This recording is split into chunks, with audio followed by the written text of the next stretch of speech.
Cuba is situated in the northern Caribbean. What is interesting is it is situated near the United States, yet it is a post-communist state who allied with the Union of Soviet Socialist Republics in the war. Indigenous written accounts were not present before Cuba's discovery in 1492. However, Cuban archaeologists have been able to find evidence of the original Siboneyes and Tiano, collectively called the Arawak, that inhabited the island. In 1492, Christopher Columbus arrived in the Caribbean. The indigenous population was virtually wiped out within 50 years, but indigenous resistance was present. First was the story of chieftain Watui, who was an inspiration to the resistance that followed. The indigenous population severely declined due to three things.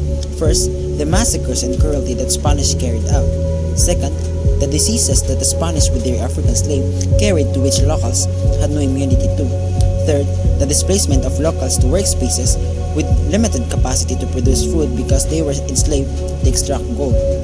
Population of the islands was reinvigorated because of the mass immigration from different continents due to the sugar plantation boom in Cuba. By the end of 1500s, and its location within the Caribbean, which makes it optimal for trade. Cuban struggle for independence was tied to the Cuban Creoles' desire to have control over economic and political futures.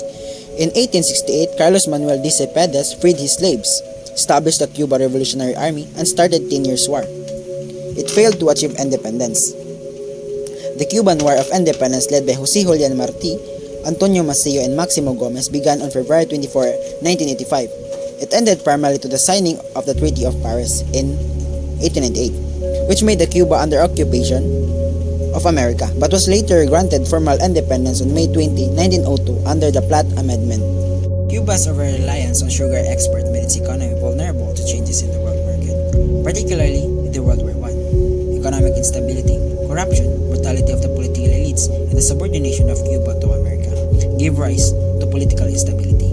In 1933, Fulgencio Batista, controlling the army, led a military coup. Batista then became the man behind the succeeding puppet presidents until his election in 1940. Due to Cuba allying with America in World War II and the price of sugar rising, economic stability was achieved by Batista and the two succeeding presidents' administrations. The military did social welfare programs in schools, healthcare, housing, public works, and etc. Yet, this was coupled with severe corruption, which resulted in gangsterism, political violence between party factions, terrorism groups, and labor unions. Batista again took power through a military coup in 1952. Batista's corrupt and repressive regime, supported by the United States, had alienated its own people. This, along with economic factors, spurred the national identity of Cuba. A charismatic leader at the right place at the right time could light the fuse and bring all elements together to topple the Batista dictatorship. This was Fidel Castro. In 1953, Castro attacked the Moncada barracks after failing the contest Batista's presidency. He and his men were arrested but imprisoned. Orchestrated the 26th of July movement, or the M26-7 movement, an organized expedition from Mexico to invade Cuba. This was supported by the Popular Socialist Party, originally the Communist Party of Cuba. In 1959, Batista finally ousted. All turned to Fidel Castro for radicalizing the economy and minimizing the influence of the US. Castro created the first communist government with a socialist economy in the West. Ties to USSR were established and the US deteriorated. Reforms were made, land was redistributed, wages are increased, and the state bought land for industrialization. However, these reforms pitted Castro against the business and landowners. By 1962, fleeing the island were around 250,000 people who were mostly upper middle class. This contributed to the brain drain, the lack of qualified personnel to help the development of the country. This meant that untrained peasants were owners of their lands, while some were tasked to manage corporations and focus on industrialization. The sugar industry couldn't deliver and was decreasing in output. By 1964, around 63% of property was owned by the state. Food rations were equal, employment was guaranteed, and education, healthcare, and social security were free. Yet all of this happened under austere conditions. Workers were given non-material incentives such as social recognitions, while salaries decreased. That demoralized them, which manifested foot dragging and absenteeism, affecting production and in turn income and in turn even lower salaries. The new socialist man never materialized. In 1961, a failed invasion of the US in Cuba, called the Bay of Pigs, urged Castro to call for USSR help. USSR complied and delivered nuclear weapons to Cuba, and the US demanded it to be removed. The crisis perhaps could happen if not for Vasil Arkhipov, who opposed to launch a nuclear torpedo in confusion that the war had started. Fortunately, negotiation days later resolved it. America would remove nuclear weapons in Turkey and Italy and never invade Cuba again, while Russia would remove the Cuban missiles. The fall of USSR meant financial support was cut off and the economy contracted by as much as 50%. Castro held that the promise of social security must not be undermined by policy reforms. Reforms were made such as allowing joint ventures in foreign businesses, establishing free trade zones and farmers market, self-employment, state-owned enterprises being run for profit, etc. During this time, Cuba relied on the Council of Mutual Economic Assistance to aid in their food shortage. In 2008, Castro resigned. This left a political vacuum which his brother Raul Castro and Miguel Diaz-Canel. Cuba's leaning into the market socialism continued, and with it came socio-economic inequality between those who could afford the dollar currency and those who could only afford the Cuban peso. However, social services are still universally free. Reforms to address the dual currency was passed. Politically, the Communist Party of Cuba still does not welcome pluralism.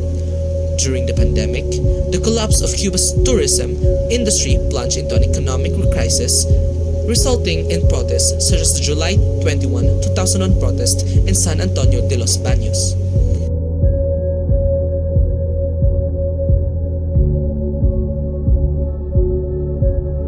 The Communist Party of Cuba primarily controls the state and its people. In the absence of pluralism, nothing intercepts the decision of the party. In contrast to Russia, where the USSR has dissolved, the Communist Party of Cuba is still present. Although Fidel Castro was a charismatic leader, the lingering belief in the revolution still stands. While Russia follows in its authoritarian shadows, the people in Cuba still hold belief in the revolution and egalitarian society. Although this has been fading with the growing dissent in Cuba, dissent has been present because of the internet that the party cannot crack down. In the past, before the revolution, Cuba's civil society has shown strong presence. With Castro's rule, the upper middle class fled, leaving behind those who believed in the revolution.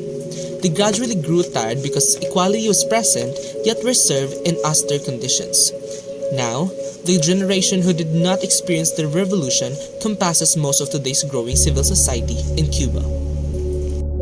Castro has shown that to protect an egalitarian Cuba and its social safety nets of free services, he is willing to make gradual reforms. He challenged the US dominance and committed himself to ensure free social security, yet, when instability was present, was willing to sacrifice some ideals such as leaning into market socialism.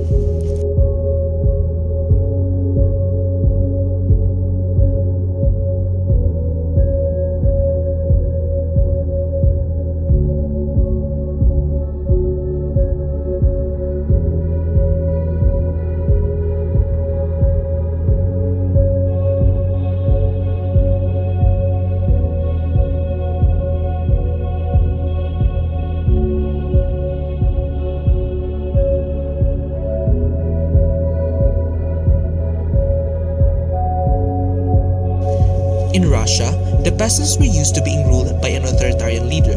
The civil society was weak. In Cuba, however, even before the revolution, civil society was strong and present. It disappeared with Castro's rule but is now growing. Castro's kept promise to free healthcare, education, and etc. is the most contributing factor to why the party was met with little dissent from within. This is not to say that crackdown on dissent was absent.